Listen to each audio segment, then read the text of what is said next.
যায় উদাসীন হওয়া যাবে না। এবার আমরা কি করি, কেমন উদাসীন হই দেখেন। এই যে নামাজে সালাম ফিরানোর পরে আমরা যে সুবহানাল্লাহ আলহামদুলিল্লাহ আল্লাহু আকবার আমরা 33 আবার 33 অথবা 34 আমরা যে পড়ি, এখানে আমরা কতটুকু হক আদায় করি? সেখানে সুবহানাল্লাহ শব্দের অর্থ আল্লাহ পবিত্র আমি ঘোষণা দেই, কিন্তু আমি এত দ্রুত শেষ করার চেষ্টা করি, কত কাজ আমার। এই দ্রুত করে আমি ভুল করলাম, আমার অর্থগুলা ভুল হইল, যা ইবাদত করলাম সম্পূর্ণ গুনাহ কামাইলাম। আমাকে সময় নিয়ে শব্দগুলা সঠিকভাবে উচ্চারণ করতে হবে, পারবো তো ইনশাআল্লাহ? কথা বুঝেন তাহলে? কিভাবে সময় নিয়ে শব্দগুলা কি করতে হবে সঠিকভাবে?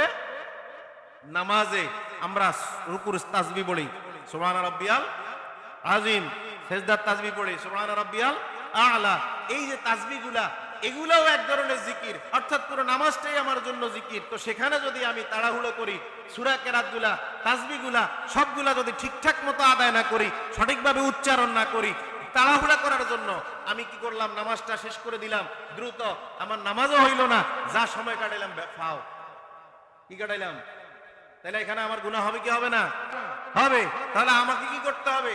আমাকে অবশ্যই সদা সর্বদা দিলের ভিতরে আল্লাহর ভয় রাখতে হবে।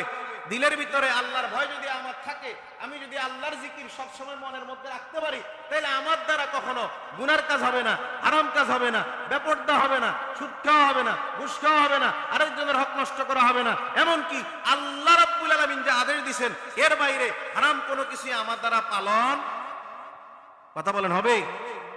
হবে? হবে না।